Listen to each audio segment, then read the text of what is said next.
You're You're watching Wolverine TV. Hey, Bronx Science. Welcome to the second and final round of the Wolverine TV vs Cabinet Olympics. Last week, we left off with a score of 4-2, with Wolverine TV taking the lead. Let's see if Wolverine TV takes home gold or if Cabinet pulls through. Let the games begin.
Excuse me, I did it.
No one is immune to remote learning homework. I have been charged with the task of rating a bunch of grilled cheese sandwiches for the SO Cabinet Wolverine TV Olympics.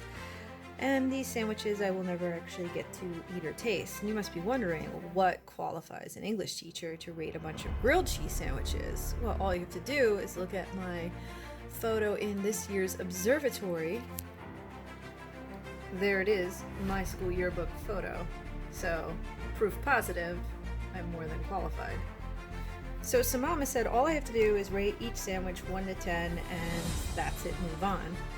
But as you know, whenever you do anything in English class, you always have to make it more than what it actually is. So here we go with the Grilled Cheese Olympics as if it were an English project. Sandwich 1. Well assembled, nicely plated, finely toasted, appropriate placement of the knife because we might want a second sandwich later. On the edge of the sink because we don't want to walk too far away from where we have to wash up our dish. Sandwich 1 is the Blanche Dubois Streetcar Named Desire sandwich. It's on the edge of reality, sanity, and the sink. Sandwich 2, nicely plated, nicely toasted, and pre-cut for our convenience with a crooked line. Only 3 pieces of crust appearing. Did someone get there before us? I'd know not. Sandwich 2 is the Troy Maxim from Fences of Sandwiches. In this iconic play, Troy tries to instill some morals into his son with a quote that says, "You gotta take the crookeds with the straight." Meaning, well, if I told you what it means, then it would be easy. In English class, we just give you the ideas and you're supposed to figure them out yourself. Sandwich 3 came with 2 photographs. The first with a finger in the shot, showing the sandwich diagonally cut, and the second, a close-up shot of the actual insides of the sandwich. You can see there's quite a lot going on. Looks like tomato, possibly bacon, not really sure. So we have to wonder, was the inclusion of the hand in the photo an attempt to tip me off as to who made the sandwich and sway my vote? I think not, because had the student wanted to do that, they might have showed their thumbprint rather than the top of their finger. So there was no attempt to cheat by this particular sandwich maker, but cheating is quite the motif in this sandwich's story, which is Death of a Salesman. This is the Willy Loman of sandwiches. As you can see, there's some psychic and social time available here. But Willy is only really half there. Hence the 2 pictures. He's living 2 different stories simultaneously. There's even a grilled cheese reference. Nah, it's just a cheese reference in Death of a Salesman's opening act, when Willy berates Linda for the type of cheese she bought. Why'd you get American when I like Swiss? Sandwich 4, flexing by adding a Snoopy to the crust of the sandwich. This could have happened by owning an actual toaster that puts Snoopy on the crust every time, in which case that's an amazing purchase. Get on Amazon now if you don't have one and get yourself one of these. Or option 2, this kid sat there and cut out a stencil of Snoopy and put it on the toaster in order to make this. I'd like to think that it was the second or the latter of the 2 that was responsible for making this sandwich, because whenever you guys do something, you always do it at 110%. So sandwich 4, whimsical childhood character of Snoopy, reminds us of none other than Catcher in the Rye, Holden Caulfield. So those of you who are getting a little depressed by the fact that I was only using junior year books, here's a throwback to 9th grade, where good old Holden is sitting there with his hunting hat and reminiscing about the past, saying certain things should stay the way they are. You ought to be able to stick them in one of those big glass cases and just leave them alone. I know that's impossible, but it's too bad anyway. And then he goes on to a playground and begins to think about old Phoebe, as he calls her sister. And I'm just saying, hey, sandwich 4, Snoopy, childhood, reflections, that reminds me of Holden Caulfield. So sandwich 4 is the Holden Caulfield of sandwiches. Sandwich 5 is a sandwich right after my own heart. It doesn't even make it out of the pan. Here's a plate ready for it. But at the same time, this culinary artist said, why do dishes when I could just eat it right out of the pan? That makes sandwich number 5 the Rip Van Winkle of sandwiches. looking to help anyone else out by participating in this contest, but not do the chores in their own house like the dishes. Sandwich 5 is a great example of Rip Van Winkle. Sandwich 6 brings me back to September as well. Here we have a sandwich, naked, sans crust, 2 pieces. Standing trial against 3 separate groups.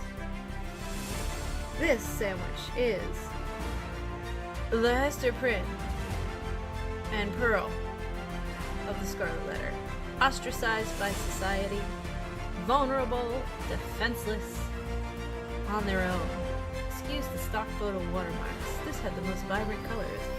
Sandwich 7 appears to be the perfectly symmetrical grilled cheese, but if you look really closely, you'll see that one of the halves doesn't quite measure up to the other, which makes Sandwich 7 Bernard Marks from Brave New World, from sophomore year. The first third of this novel is dedicated to pointing out how Bernard doesn't quite measure up and how his best friend Helmholtz is winning at life. Hopefully, your takeaway from that is that you really shouldn't worry about what the haters think. Just do you. Which brings us to our last submission, Sandwich 8, which has been cut cleverly into the shape of a unicorn next to God only knows what is sitting next to it. Such time and effort was probably dedicated to carving the sandwich into a unicorn. You'll see that its very soul seems to be bleeding out from the center of it, oozing out. Yet, there's still this piece that doesn't seem to make sense.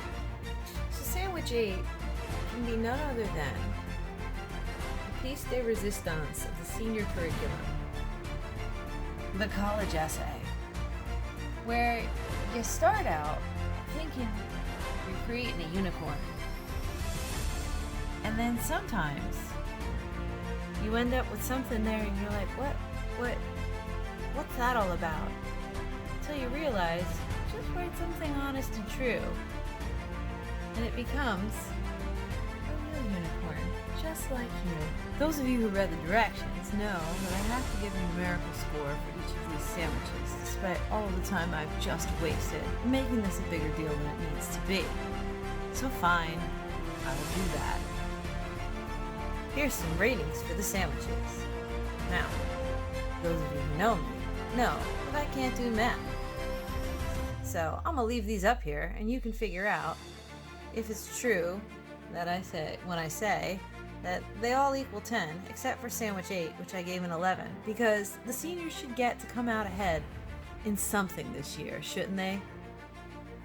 Congratulations, class of 2020.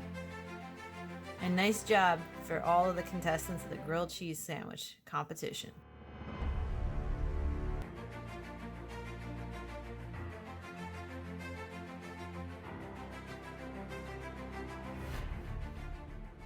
What an amazing game season. Though it wasn't exactly how we expected to play, it was still a lot of fun and we're already excited for next year. But now what you've all been waiting for, the results. With a final score of 7-4, Wolverine TV wins the SO Olympics this year. Great game, Cabinet, but you guys better get practicing for next season. Thanks for tuning in.